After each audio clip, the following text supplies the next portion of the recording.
for they were suffered to feed on the fields of the people of the land. And the people of the land saw this occurrence daily, and they came to Abraham and quarreled with him on account of Lot's herdsmen. And Abraham said to Lot, "What is this that you're doing to me?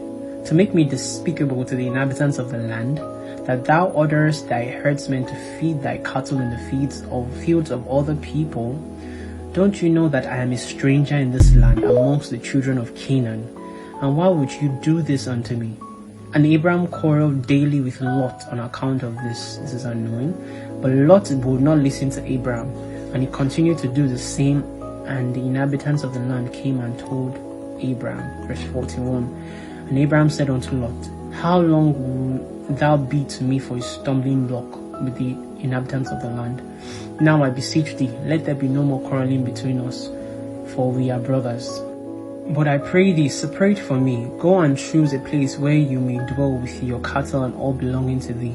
But keep thyself at a distance from me, you and your household." Now, this was from the Lord. Why? Because God wanted to separate Lot from Abraham. Have any of you experienced that kind of thing before? Suddenly, you and your friend, maybe when you start knowing God and getting closer to God, suddenly you and that friend will just fight on the tiniest of stuff. Whenever you see that kind of thing, know that God is intentionally separating you. Especially during times when you start praying the prayer point of, "Father, remove people that are not of you around me." The smallest thing will just cause fight. Just know that God is separating you for his own reasons. And do not argue when it happens. And when Abraham had spoken all these words to Lot, then Lot arose and lifted up his eyes towards the plain of Jordan. And he saw that the whole of this place was well watered, and good for man, as well as affording pasture for the cattle. And Lot went from Abraham to that place, and there he pitched his tent, and he dwelt in Sodom, and they were separated from each other.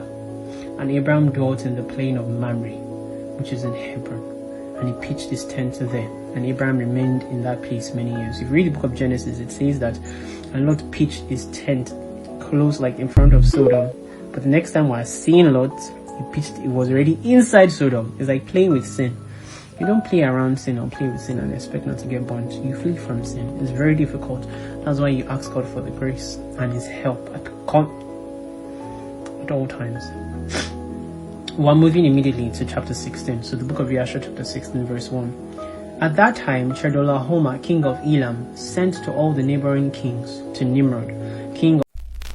So at that time, Chedorlaomer, king of Elam, sent to all the neighboring kings, to both Nimrod, king of Shinar, who was then under his power, and to Tidal, king of Goyim, and to Arioch, king of Elasa, with whom he made a covenant, saying, "Come up to me and assist me, that we may smite all the towns of Sodom and its inhabitants, for they have rebelled against me these 13 years. You find out in the book of Genesis that he said that these kings, that they were under Chedorlaomer for a time, but suddenly decided to rebel. These two, Sodom and Gomorrah. And these four kings went up with all their camps, about 800,000 men. And they went as they were, and smote every man they found in their road. And the 5 kings of Sodom and Gomorrah, Shinab, king of Admah, Shemebah, king of Zeboim, Bera, king of Sodom, Bersha, king of Gomorrah, and Bela, king of Zoar, went out to meet them, and they all joined together in the valley of Siddim. And these 9 kings made war in the valley of Siddim, and the kings of Sodom and Gomorrah were smitten before the kings of Elam.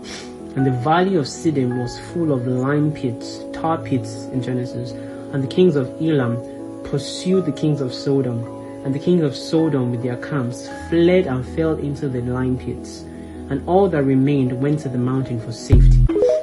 And the 5 kings of Elam came after them and pursued them to the gates of Sodom, and they took all that there was in Sodom. And they plundered all the cities of Sodom and Gomorrah, and they also took Lot, Abraham's brother's son, and his property. And they seized all the goods of the cities of Sodom, and they went away. And Eunuch, Abraham's servant, who was in the battle, saw this, and went and told Abraham all that the kings had done to the city. all they had done to the cities of Sodom, and that Lot was taken captive by them. So 2 things I want you to know here. When I've told you before that whenever we're having this reading, the Spirit of the Lord comes upon me to explain things that I would normally not know. Even at the point God said I should go back and be watching my videos, because a lot of the times word of knowledge comes out that I didn't even know I said. So when I'm watching them, I'll be like, wow, so I said this. What I wanted to explain right now that came to my mind was 2 things